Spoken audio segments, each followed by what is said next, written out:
The old city courthouse loomed over Maple Street on a frosty Monday morning, its weathered stone steps whispering tales of countless lives altered within its walls.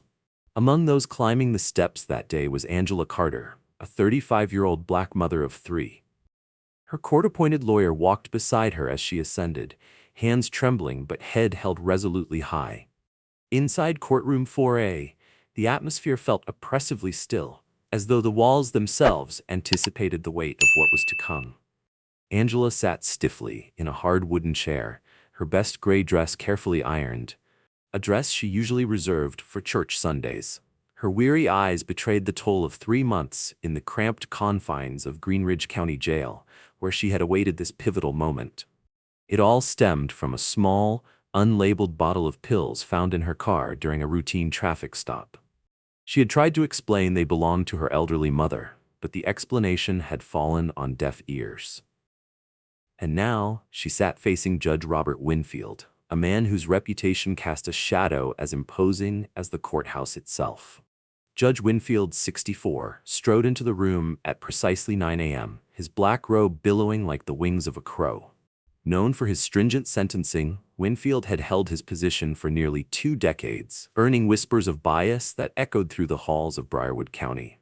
The prosecutor, a fresh-faced attorney named Ethan Grayson, presented his case with visible unease. Simple possession, no intent to distribute, a case that typically resulted in probation or minimal jail time. Even Grayson's usually confident tone faltered, as though he questioned why this case had escalated to such gravity. Angela's public defender, Jonathan Blake, stood to deliver her defense. Though underfunded and overworked, Blake had combed through Angela's life to find every redeeming quality. He described her unblemished record, her dedication to the local food pantry, and her tireless efforts to support her 3 children, Marcus, 14, Alina, 11, and Jordan, 8.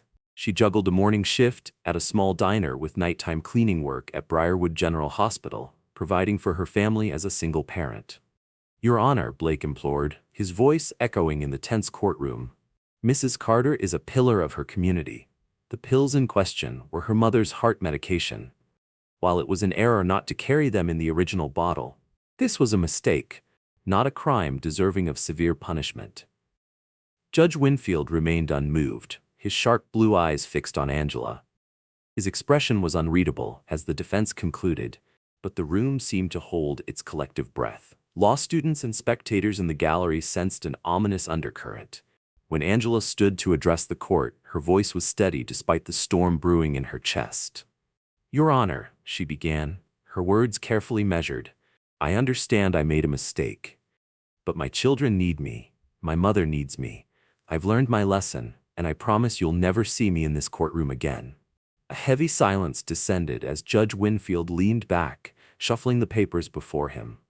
He removed his glasses and polished them meticulously, his movements slow and deliberate.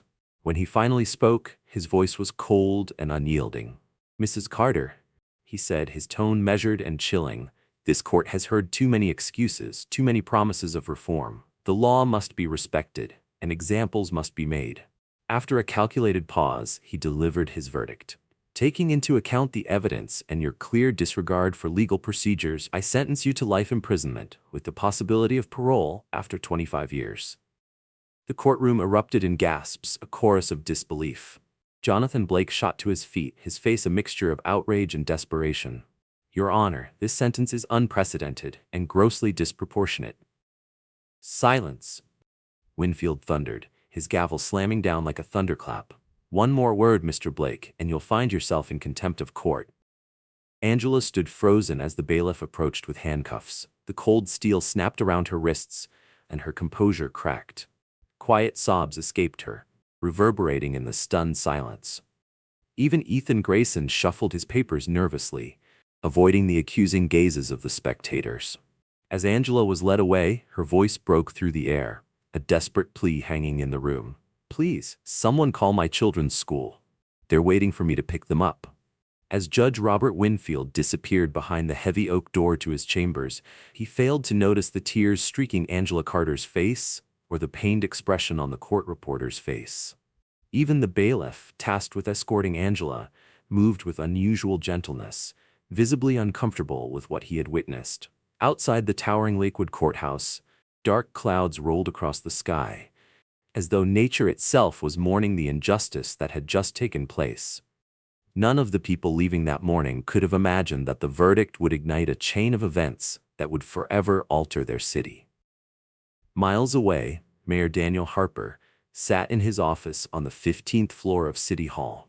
The sprawling view of Crescent City stretched beyond the floor-to-ceiling windows, the afternoon sun casting dramatic shadows across his desk. At 41, Harper was one of the youngest mayors in the city's history, his progressive agenda earning him widespread praise and strong approval ratings. The sharp buzz of his intercom broke his concentration as he reviewed budget proposals for a new community center. His secretary's voice crackled through. "Mr. Mayor, you need to see this. Channel 8 News is reporting on a breaking story from the courthouse." Harper reached for the remote and turned on the wall-mounted TV. The image of Angela Carter's face filled the screen, accompanied by the ticker, "Local mother sentenced to life for minor drug offense." The ceramic coffee cup in his hand slipped, shattering on the polished wood floor.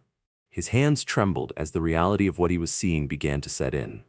Almost no one knew that Angela Carter was actually Angela Harper, Daniel's wife of 12 years. Their marriage had been kept private to shield their 3 children, Marcus, Elena, and Jordan, from the relentless scrutiny that came with public office. During the week, Angela lived in a modest house to avoid attention, and they reunited as a family at their lakeside retreat on weekends. Daniel's voice was tight as he barked into the intercom. "Cancel all my meetings, and get District Attorney Rachel Cruz on the phone immediately." He paced the room, tugging at his tie as his mind raced. Their carefully laid plan to keep their marriage out of the public eye now seemed like a catastrophic mistake. Angela must have kept her arrest from him to protect his career, adhering to their old agreement that family matters would never interfere with politics. But now, that decision was unraveling their entire world. Pausing at the window, Daniel looked out over the city he had sworn to serve. Memories came flooding back. Their quiet wedding on a secluded beach, the laughter of their children during summer barbecues at the lake, and late-night talks about building a future together. All of it was now threatened by one man's prejudice decision. His private phone buzzed, a text from Marcus, their eldest son. "Dad, something's wrong with Mom. It's all over the news. What's happening?" Daniel's heart ached as he stared at the screen, unable to formulate a reply. Before he could respond, his office phone rang. "Daniel," Rachel Cruz began without preamble, her voice tense, "I just heard about the sentencing. This is completely out of line. Winfield has overstepped again." Daniel exhaled sharply, his grip tightening on the phone. "Rachel, you need to know something. Angela Carter, she's my wife." Silence hung heavy on the line. Finally, Rachel stammered, "Your wife? How is that even possible? We've worked together for years. We kept it private to protect our family," Daniel explained, sinking into his chair. "But now it doesn't matter. I can't let her spend 25 years in prison for carrying her mother's heart medication in the wrong bottle. I'm going public." Rachel's sharp legal instincts kicked in. "This changes everything. Winfield has no idea who he just sentenced. When the press finds out, they'll tear him apart, and if we dig into his record, I bet we'll uncover a pattern of bias." A knock on the door interrupted their conversation. Daniel's chief of staff, Tom Reed, entered, holding a folder. "Sir, the media's already in the lobby. Someone leaked that you canceled all your meetings after the sentencing. They're demanding answers." Daniel stood, straightening his tie with newfound determination. "Rachel, start reviewing every case Winfield has handled. I want evidence of every biased decision he's made. Tom, schedule a press conference for 5 p.m. today. It's time the truth comes out." As his team sprang into action, Daniel opened his desk drawer and pulled out a photo of Angela and their children from last summer at the lake. They were smiling, carefree, and happy, a stark contrast to the nightmare they were now living.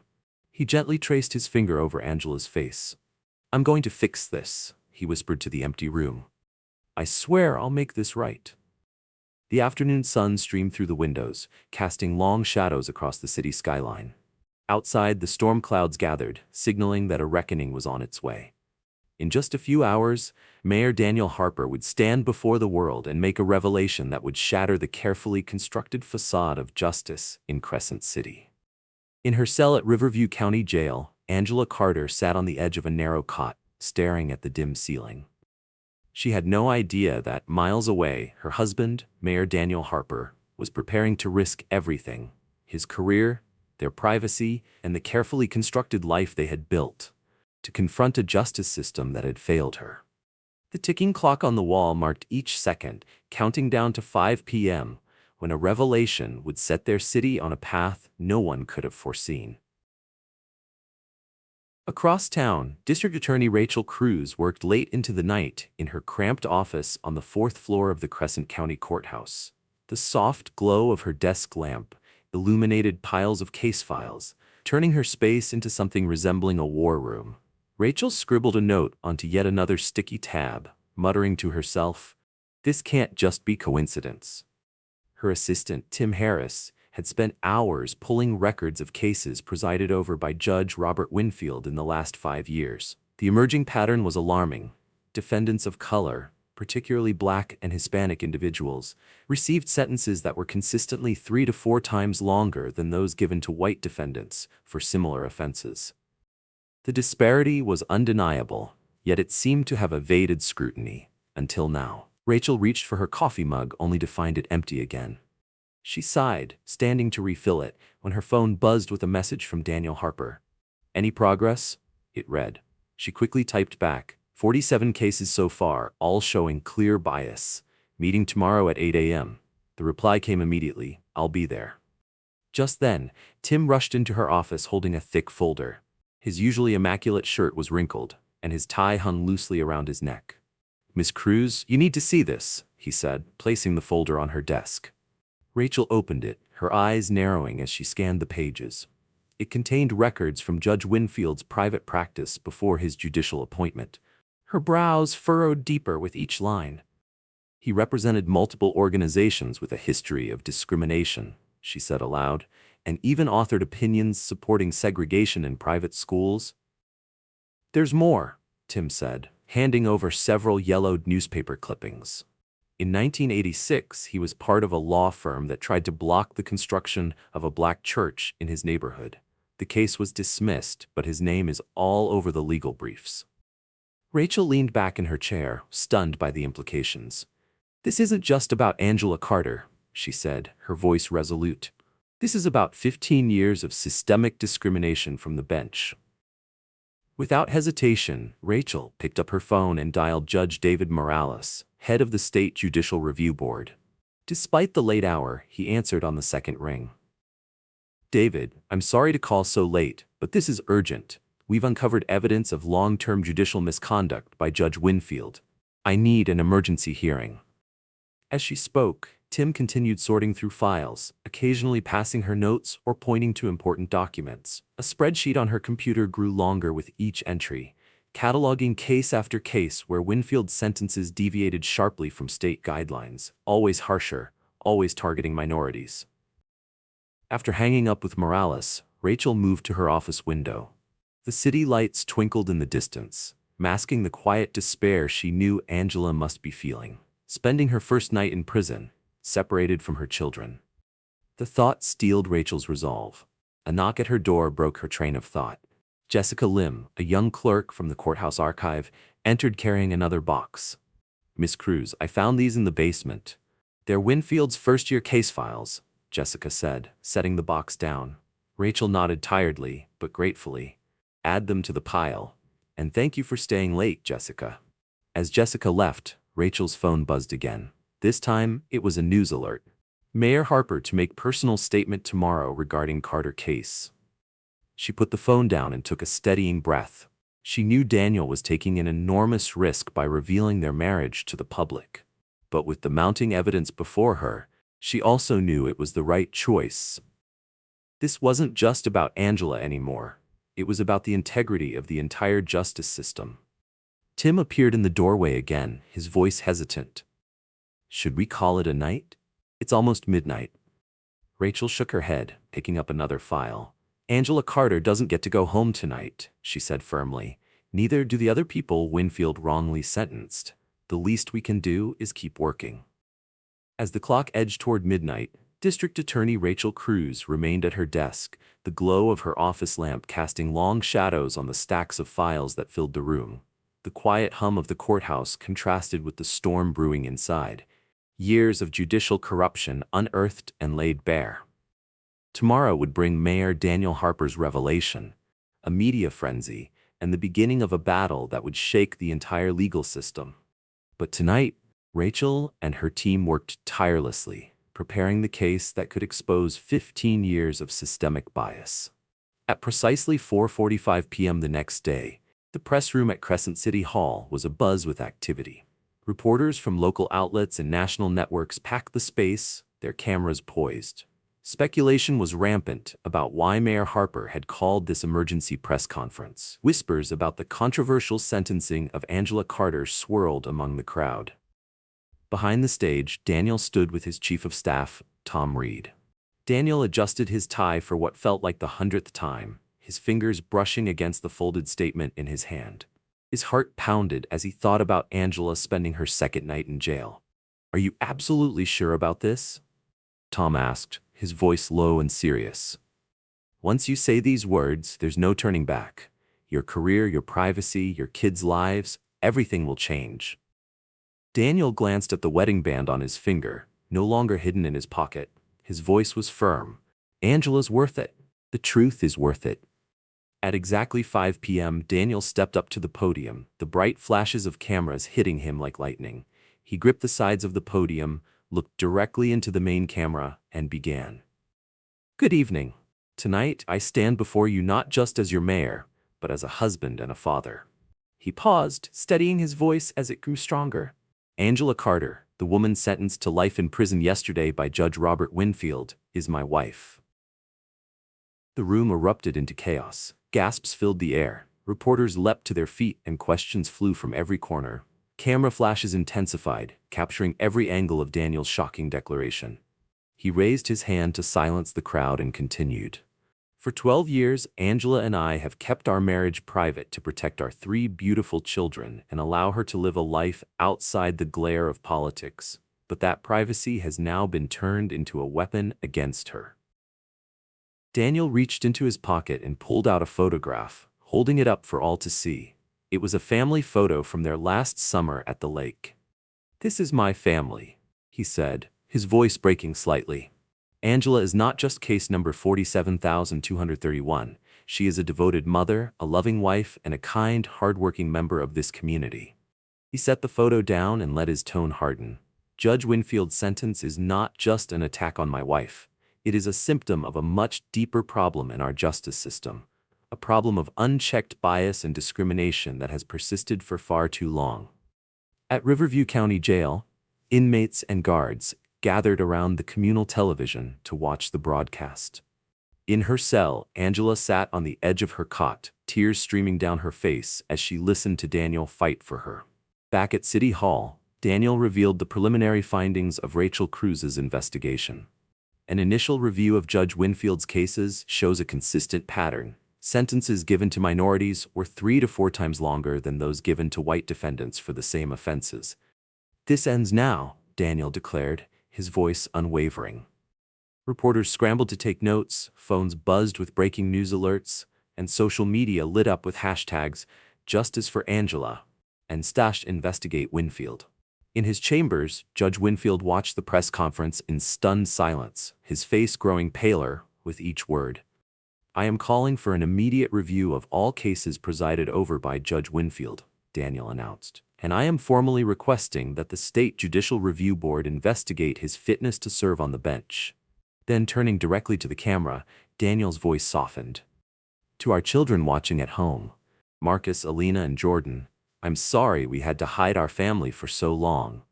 But I'm not sorry for standing up for what's right. Your mother will come home."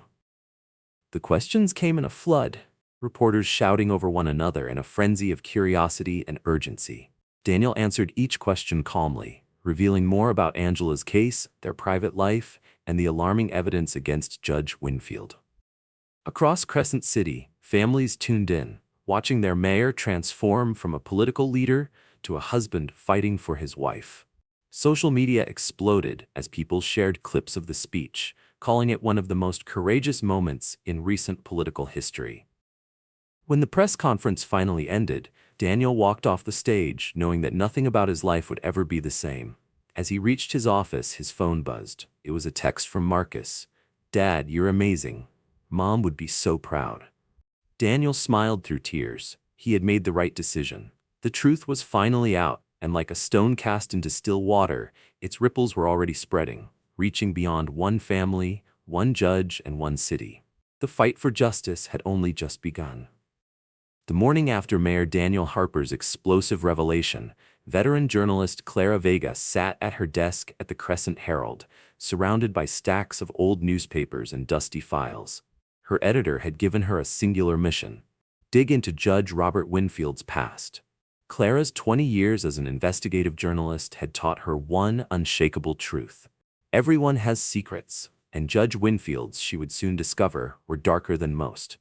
"You won't believe this," said her young assistant, Eric, rushing to her desk with a stack of yellowed documents. He placed them in front of Clara, his voice brimming with urgency. Membership records from an exclusive country club back in the 1990s. Guess who's listed as board chairman during the years they openly refused minorities as members? Clara adjusted her reading glasses and scanned the documents. Sure enough, Winfield's name appeared prominently. The pieces of the puzzle were beginning to fit together. She opened her laptop and started typing, weaving the details into a cohesive narrative. Tips from whistleblowers and concerned citizens flooded her phone. A retired courthouse clerk called in with a shaky voice. "Back when he first became a judge, Winfield used to make racist jokes in his chambers," the clerk said. "We all knew, but no one said a word. He had too much power." By midday, Clara's office wall had transformed into an investigative board. Photos, clippings, and sticky notes were connected by lines of red string, all leading back to the same conclusion: decades of systemic discrimination disguised by a judicial robe. "Take a look at this," Eric said, pointing to his computer screen. Clara leaned over to see a scanned image from Winfield's college yearbook. There he was, posing with a fraternity notorious for its racist policies. Below the photo, a caption read, "Keeping Traditions Alive." The most damning evidence came through an anonymous email late that afternoon. Attached were scanned letters written by Winfield in the 1980s. In one, he argued against integrating local schools. In another, he advocated for policies designed to maintain neighborhood purity. "Print these," Clara instructed Eric, her hands trembling slightly, "and call Judge Winfield's office for comment. He needs to know what's coming." Meanwhile, in his chambers at the Crescent County Courthouse, Judge Winfield sat hunched over his desk, watching his career unravel. The phone hadn't stopped ringing since Mayor Harper's press conference. He could feel the walls closing in, each call bringing fresh demands for answers about his past. A knock at the door interrupted his thoughts. "Sir," his secretary said hesitantly, "the Crescent Herald is asking for a statement about your role at Lakeside Country Club in 1992. Winfield's face drained of color. He vividly recalled those board meetings, the coded language they used to justify exclusion, the carefully worded minutes. He had thought those records would never resurface. Back at the Herald, Clara's investigation was gaining momentum. Other journalists began contributing their findings. A reporter in Chicago uncovered Winfield's track record as a lawyer, where he consistently represented organizations known for their discriminatory practices. In Atlanta, another journalist found evidence tying him to groups that actively promoted racial segregation. Eric burst into Clara's office with more updates. "Social media's exploding," he said, handing her printouts. Posts were flooding in from people sharing their personal experiences with Winfield. One black law student wrote about being questioned by Winfield in his courtroom, with the judge assuming she was a defendant rather than an intern. A Hispanic attorney recounted Winfield mocking his accent during a trial. Clara sifted through the mounting evidence, her resolve hardening with every new revelation. "We're ready to publish," she told her editor, laying the assembled documents on his desk. "This isn't just about Angela Carter. This man has spent decades abusing his power to harm minorities. The editor nodded as he reviewed the material. The decision was made. The entire front page of tomorrow's edition would expose the full extent of Winfield's actions. The headline read, "Judgment Unmasked, 3 Decades of Discrimination from the Bench." As the story went to print, Clara paused to look out her office window. Across the street, the courthouse loomed, its imposing facade now a symbol of corruption. She imagined Winfield inside, desperately trying to salvage his reputation. But the truth, once uncovered, was unstoppable. Her phone buzzed one last time that day. It was a text from Marcus Harper, Angela's oldest son. "Thank you for telling the truth about the man who took my mom away." Clara felt a lump rise in her throat as she read the words. She took a deep breath, wiping away a tear, and began packing up her files. Tomorrow, Crescent City would wake up to a story that could not be ignored. A story that would shatter the carefully constructed facade of Judge Winfield's career.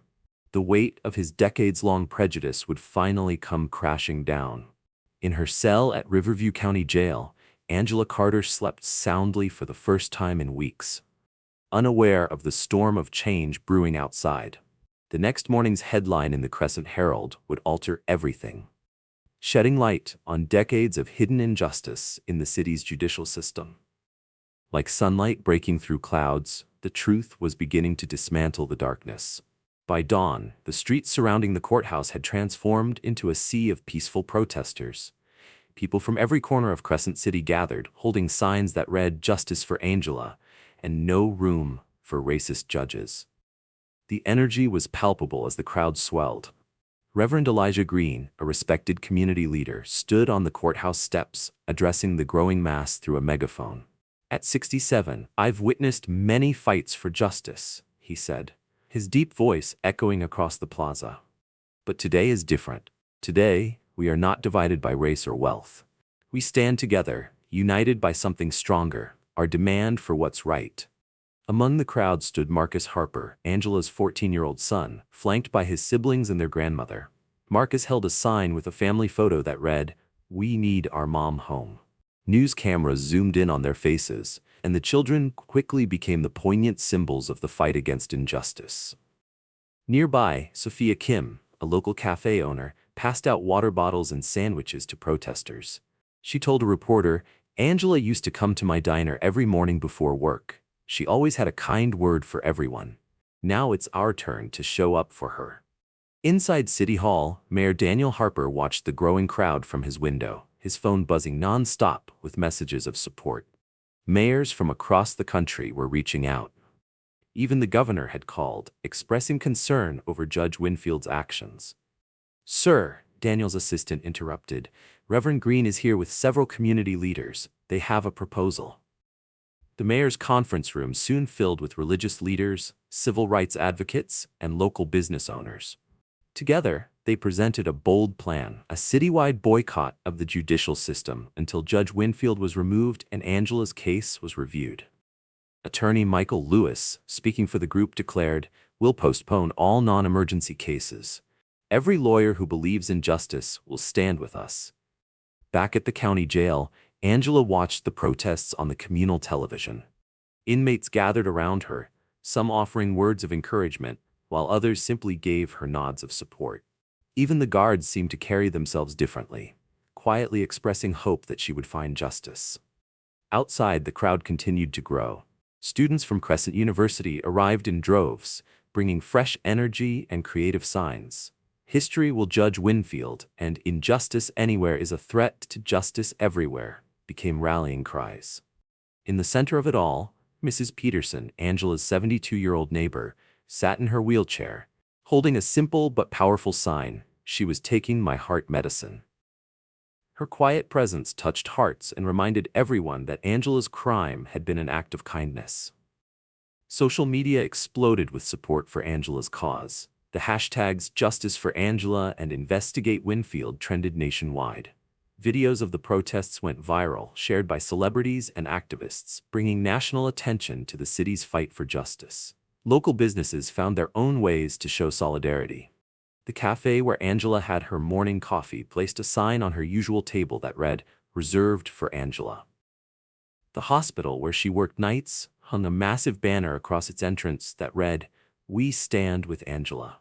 As the day turned to evening, the protest evolved into a candlelight vigil. Thousands of flames flickered in the growing darkness, each one representing hope for change. On the courthouse steps, Rabbi Jacob Stein stood alongside Imam Omar Hassan and Reverend Green. Their united presence sent a powerful message of solidarity. "When justice sleeps," Rabbi Stein told the crowd, "it is our duty to wake it." A simple chant began among the children, growing louder as more voices joined in. "Bring our mother home. Bring our mother home." In his home, Judge Winfield watched the news coverage unfold, his hands trembling as he poured another drink. The phone rang incessantly, but the calls now came from reporters, angry citizens, and even former allies distancing themselves from him. The walls of his once imposing career were crumbling, brick by prejudiced brick. Mayor Harper ended his day by visiting the protesters. As he walked through the crowd, he was no longer just the city's mayor, but Angela's husband. He shook hands, thanked supporters, and stopped to hug his children tightly. "Mom would be so proud of you all," he whispered to them. The day closed with a shared determination. Though many protesters returned home, a dedicated group remained, vowing to continue until justice was served. They left candles burning on the courthouse steps, alongside Marcus's sign and a framed photo of his family. The message was clear. This wasn't just about a single case. It was about dismantling a broken system and restoring hope to a city longing for fairness. The fight for Angela Carter and for true justice was far from over. As the night deepened, most protesters outside the Crescent County Courthouse dispersed, promising to return each day until justice was served. A dedicated group stayed behind, setting up a rotation to ensure the steps would never be empty. The last image on the evening news was of Marcus Harper placing his protest sign at the courthouse steps. Beside it, he left a framed photo of his family's last Christmas together. The message was unmistakable. This wasn't just about a legal case. It was about a family, a community, and the very soul of the city. The day had ended, but everyone knew this was just the beginning.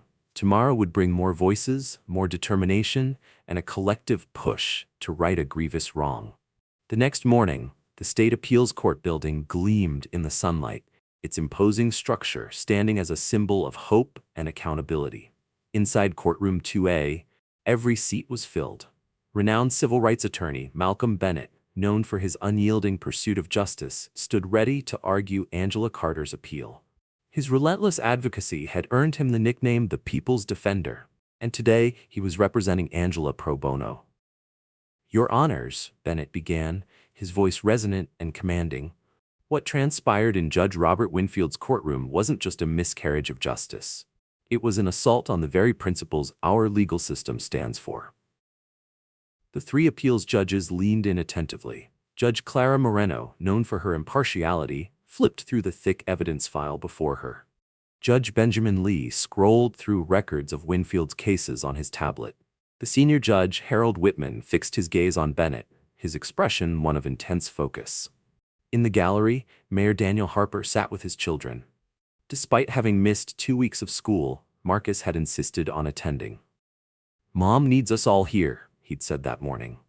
District Attorney Rachel Cruz sat nearby, ready to present her findings on Judge Winfield's pattern of misconduct. Bennett turned to a large screen displaying a graph.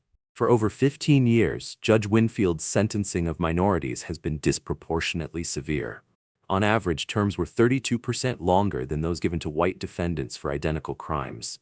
This is no coincidence. This is systemic racism, cloaked in judicial authority. The evidence piled up. Former court clerks testified about Winfield's offhanded racist comments in chambers. Court records revealed his consistent bias. The Crescent Herald's investigation was submitted as evidence, exposing decades of discriminatory rulings. During a recess, Angela's mother addressed reporters outside. Holding back tears, she said, "My daughter was carrying my heart medicine. Now she's in prison, and I'm raising her children. Where's the justice in that?" Back in the courtroom, Bennett presented security footage from Winfield's courtroom. The recording starkly contrasted his treatment of defendants. To white defendants, he offered smiles and leniency. To minorities, scowls and harsher rulings. Bennett paused, letting the silence settle before delivering the core of his argument. "And now we arrive at Angela Carter's case," he said. "A mother, working 2 jobs to care for her children and her elderly parent, sentenced to life in prison for carrying medication in the wrong bottle. This isn't justice. This is retaliation against people Judge Winfield has marginalized for years." Rachel Cruz followed, presenting her office's comprehensive review of Winfield's rulings. In the past 5 years alone, Judge Winfield has shown a clear pattern of racial bias. He wielded his position not to uphold the law, but to punish those he viewed as lesser. The prosecution, represented by State Attorney Mark Benson, offered little rebuttal. While the sentence is unusually harsh, he admitted, the state acknowledges significant concerns about Judge Winfield's behavior. During the lunch recess, protesters outside continued their peaceful demonstrations. Their chants echoed through the square. "Justice delayed is justice denied," and "Free Angela now." Their numbers swelled as more supporters joined, holding signs demanding accountability. When the court reconvened, Bennett stood to deliver his closing argument. "Your Honors, this case extends beyond Angela Carter. It strikes at the heart of public trust in our justice system. Every time Judge Winfield allowed his prejudice to guide a sentence, he betrayed that trust. Today, you have the power to begin repairing what he has broken." The judges retired to deliberate, leaving the courtroom in tense silence. Angela's family held hands, whispering prayers. Reporters filled their notebooks, while the courthouse cafeteria felt eerily quiet as everyone followed updates on their phones. Hours later, the judges returned. Judge Moreno, chosen to deliver the decision, cleared her throat. The decision was clear and final. Judge Clara Moreno's voice filled the courtroom as she concluded, "This court has thoroughly reviewed the evidence. The pattern of discriminatory sentencing by Judge Robert Winfield is not just troubling. It is a direct violation of constitutional rights and judicial ethics. We hereby vacate Angela Carter's sentence." The room was silent for a moment, the weight of the words sinking in. Then Judge Moreno continued, "Furthermore, we are ordering an immediate review of all cases presided over by Judge Winfield, prioritizing those currently incarcerated." Cheers erupted in the gallery. Marcus Harper threw his arms around his father, both crying tears of relief and joy. District Attorney Rachel Cruz exhaled deeply, a small but satisfied smile crossing her face. Justice at last was being served. Judge Moreno raised her hand to restore order. "Finally," she added, "we are referring Judge Winfield to the State Judicial Review Board for immediate suspension and a full investigation." Outside, the crowd of supporters broke into celebration as the news spread. Church bells rang across Crescent City, and the Crescent Herald website crashed from the flood of people trying to read the breaking story. Civil rights attorney Malcolm Bennett packed his briefcase, knowing he had fought and won countless battles in court, but this one felt especially significant. It wasn't just about freeing Angela Carter, it was about tearing down a system that had oppressed countless others. As the sun set over the courthouse, the victory felt monumental. Angela was coming home, but the fight for lasting justice was far from over.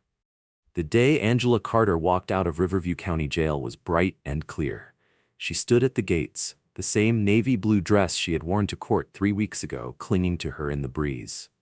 But this time, her eyes weren't filled with fear, they shone with joy. At the end of the path, Mayor Daniel Harper waited with their children. For the first time, they stood as a public family, no longer hiding their love or their bond. Marcus was the first to reach her, wrapping his arms around her tightly. Elena and Jordan followed, forming a group hug that brought tears to the eyes of watching reporters. "I love you all so much," Angela whispered, holding her children close.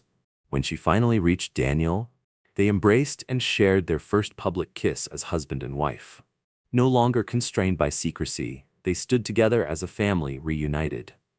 Across town, Judge Winfield sat in his chambers, packing the remnants of his career into boxes. The Judicial Review Board had suspended him, pending a full investigation. The man who once carried himself with pride and arrogance now looked worn, his face lined with the weight of his downfall. Outside his office, protesters chanted, "Justice wins, racism fails." At the Crescent Herald, Clara Vega typed the final words of her latest article. Winfield's resignation sparks review of over 2,000 cases. Her investigation had exposed more than one wrongful conviction. It had revealed a legacy of prejudice that spanned decades and devastated countless families. At City Hall, Daniel and Angela worked openly to transform their pain into progress. Together, they launched the Justice Reform Initiative, a program dedicated to reviewing cases where bias might have influenced sentencing. "Every person deserves fair treatment under the law," Angela declared during the program's launch ceremony.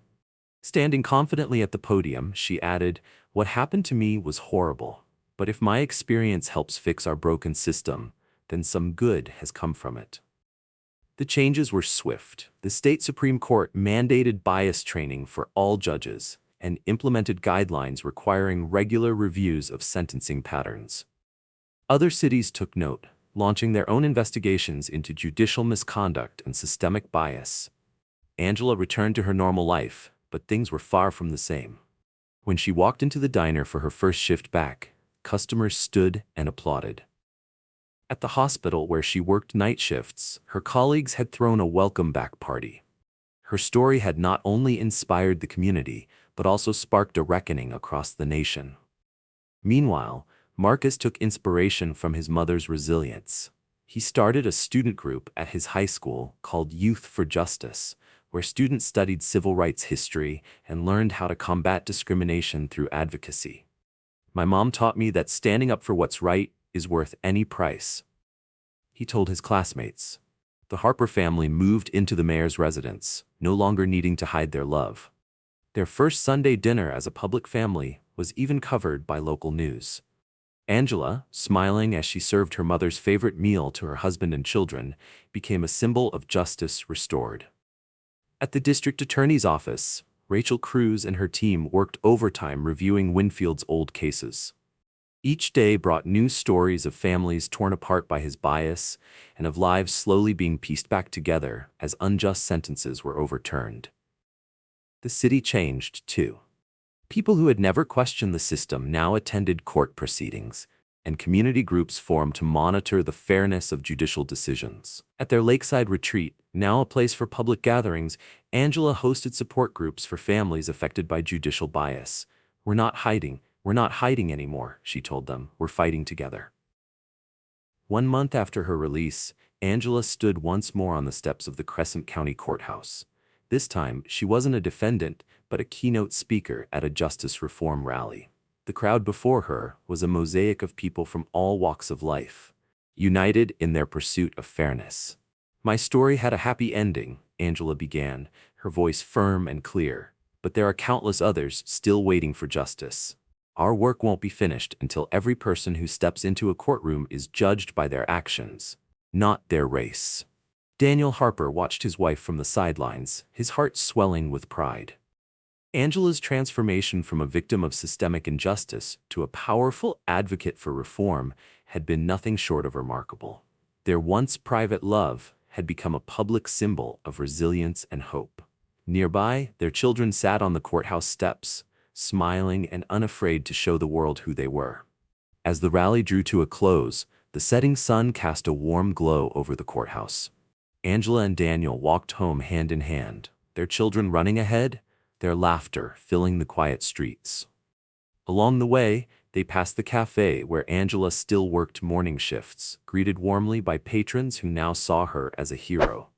They strolled by the hospital where Angela still worked nights, its entrance adorned with a banner that read, "Welcome back, Angela." At the community center, where she now taught workshops on civil rights, the lights were on, and a new generation was learning about their power to demand justice. The city had changed in ways once thought impossible. A judicial system that had operated unchecked for decades was finally being held accountable. Courtrooms were filled not only with lawyers and judges, but with vigilant community members ensuring fairness. Angela's story had shaken the city's foundation, inspiring an era of transparency and equality. As they reached their home, Angela turned to Daniel and whispered, "We did it. We really did it." Daniel squeezed her hand gently. "No," he replied, his voice steady. "We're just getting started.